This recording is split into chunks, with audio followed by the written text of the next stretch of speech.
Selamat sore pemirsa, Dewan Perwakilan Rakyat mendukung langkah pemerintah menyelamatkan PT Garuda Indonesia Tbk. Sebagai National Flag Carrier, Garuda dinilai memiliki aset penting bagi negara.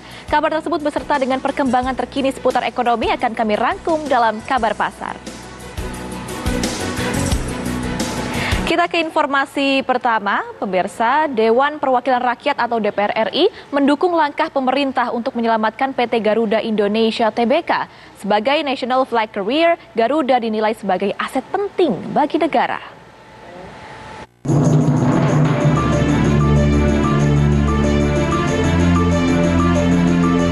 Untuk kesekian kalinya, pemerintah memutuskan untuk menyelamatkan maskapai penerbangan PT Garuda Indonesia Tbk. Menteri BUMN Erick Thohir telah menyatakan sikap pemerintah untuk mempertahankan ribuan karyawan dan pilot Garuda. Langkah pemerintah ini mendapat dukungan dari anggota Dewan Perwakilan Rakyat DPR RI. Kita harapkan likuidasi itu adalah solusi terakhir dan kita tidak mengharapkan hal itu. Dan saya percaya bahwa manajemen bisa mencari solusinya. Maka oleh karena itu saya kira mari kita berikan dukungan kepada manajemen karena bagaimanapun nih ini kita punya kebanggaan kita, Garuda ini. Sepakat bahwa Garuda sebagai flag carrier kita.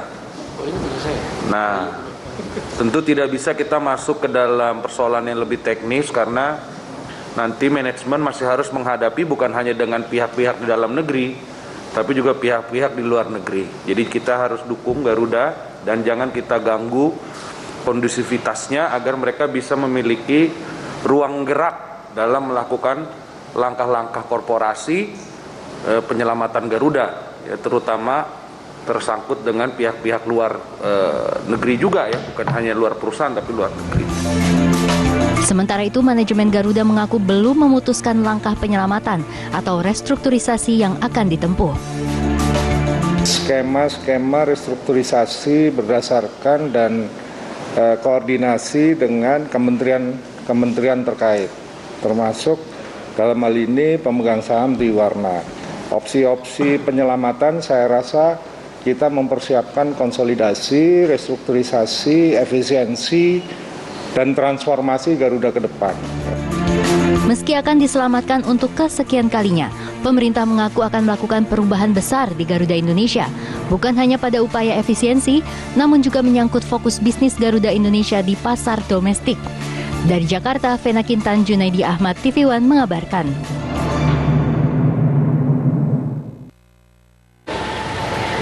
Pemirsa, kita ke informasi selanjutnya. Purchasing Manager Index atau PMI Manufaktur Indonesia mencatatkan rekor tertinggi sepanjang sejarah di angka 55,3. Indeks manufaktur sendiri adalah indikator ekonomi yang mencerminkan keyakinan para pelaku bisnis di sektor manufaktur.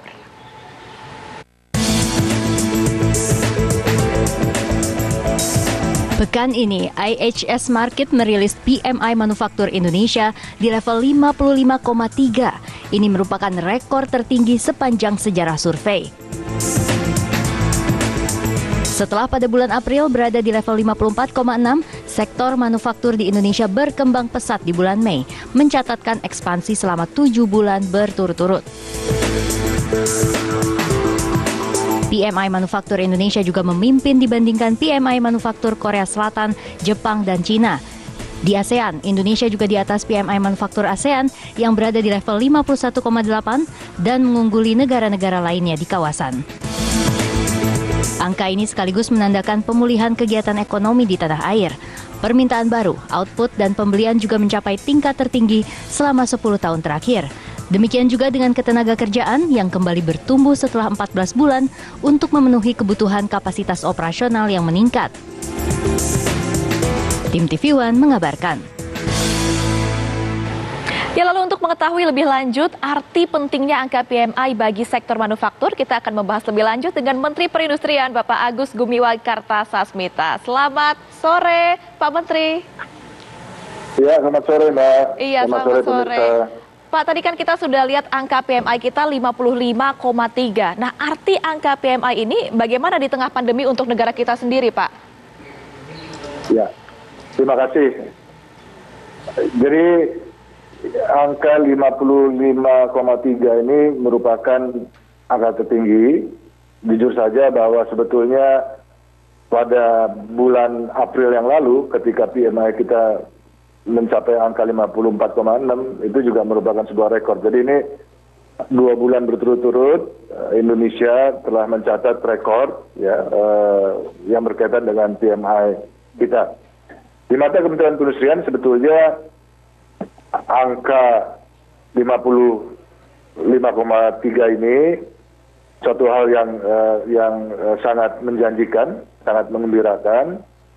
Walaupun sebetulnya kalau kita lihat dalam 6 bulan berturut-turut, bahkan 7 bulan berturut-turut, PMI kita berada pada posisi di atas 50 poin. Nah, bagi kita, bagi sebuah negara, dan bagi kami di Kementerian Perindustrian, yang terpenting itu adalah PMI tidak boleh kurang dari 50. Karena PMI di atas 50 artinya industri yang ada di Indonesia itu sedang ekspansif, semakin tinggi nilai atau poin PMI-nya, maka ekspansifnya itu semakin agresif, semakin baik. PMI ini juga sebetulnya salah satu cara atau ukuran atau indikator bagi kita, bagi sebuah negara untuk melihat gambaran umum atau kondisi dari industri manufaktur itu sendiri. Kita percaya bahwa PMI ini merupakan alat atau cara kita untuk mengukur confidence level dari para pelaku industri terhadap ekonomi Indonesia sebetulnya. Dan mereka melihat bahwa ekonomi Indonesia berdasarkan PMI yang semakin lama semakin baik, bahkan sekarang rekor tertinggi, itu ekonomi Indonesia sudah bergerak ke arah yang positif dan semakin kuat. Ini menunjukkan bahwa di mata para pelaku industri, program-program yang sudah digulirkan oleh pemerintah, baik itu program pemulihan ekonomi dan program vaksinasi ya untuk vaksin, itu berjalan pada track yang benar dan tepat, sehingga ada kenyamanan, ada confidence level sekali lagi bagi industri untuk mendorong ekspansi di sektornya masing-masing. Walaupun juga kita melihat bahwa masih ada pekerjaan rumah yang harus kita address, yang harus kita perhatikan berdasarkan catatan dari market. Misalnya saja kita perlu untuk tetap menjaga kelancaran dari arus barang atau logistik, ya. Kemudian juga kelancaran dari bahan baku, ini juga perlu kita pastikan ya bahwa kemudahan dari para pelaku industri untuk mendapatkan bahan baku juga bisa terjamin. Ada hal lain juga yang cukup membuat kami di Kementerian Perindustrian merasa optimis, yaitu PMI kita ini berada pada posisi tertinggi apabila dibandingkan dengan negara-negara ASEAN maksud saya. Vietnam PMI-nya 53,1, Malaysia 51,3, Singapura 51,7, hanya Filipina yang di bawah 50 yaitu 49,9, dan Thailand juga di bawah 50, 47,8.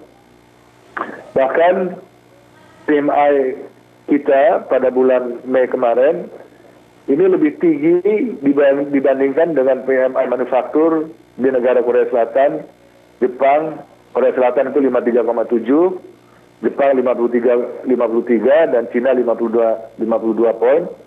India sendiri 50,8 poin. Berdasarkan dari negara-negara manufaktur, PMI kita, PMI Indonesia manufaktur ini hanya berada di bawah Amerika Serikat. Baik, meskipun angka PMI kita dalam kondisi yang sangat prima sebetulnya ini Pak Menteri, tapi kita tidak boleh lupa juga kalau kinerja ekspor dan juga impor kita masih banyak hal yang bisa ditingkatkan dari situ. Nah, proyeksi ke depan, rencana dan juga target dari Kemenperin setelah adanya hasil angka PMI yang cukup baik kali ini seperti apa, Pak? Sekali lagi yang saya sampaikan tadi bahwa PMI hanya merupakan salah satu cara untuk kita melihat atau menggambar secara umum bagaimana kondisi industri manufaktur yang ada di sebuah negara termasuk di Indonesia. Alhamdulillah dari sisi PMI itu sudah baik. Dan kita lihat juga sebetulnya dari indikator-indikator lain, misalnya ekspor dari barang-barang hasil produksi Indonesia, barang-barang manufaktur Indonesia yang terus-menerus mengalami kenaikan ya per tahunnya. Pertumbuhan ekspor non migas, ekspor industri pengolahan non migas sangat luar biasa. Ini tercatat nilai ekspor sektor industri pada bulan Januari sampai April tahun ini ya itu sebesar 53,87 miliar dolar.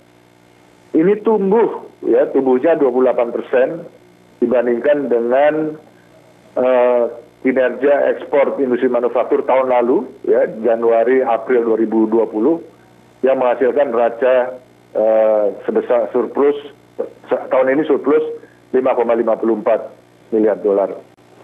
Selain itu juga indikasi yang membuat kita sebagai bangsa bisa lebih optimis, yaitu nilai investasi di sektor industri pada periode Januari-Maret 2021 itu 88,3 triliun, itu angkanya naik 37,97%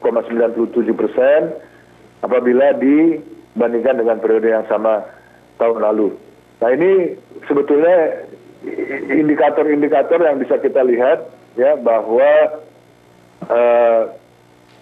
sektor industri manufaktur kita di Indonesia menggeliat, dan tentu ini dibaca, dipelajari oleh para calon investor, baik itu investor dari luar negeri maupun investor atau para calon investor dari dalam negeri. Nah, indikasi-indikasi ini, indikator-indikator ini tentu akan memperkuat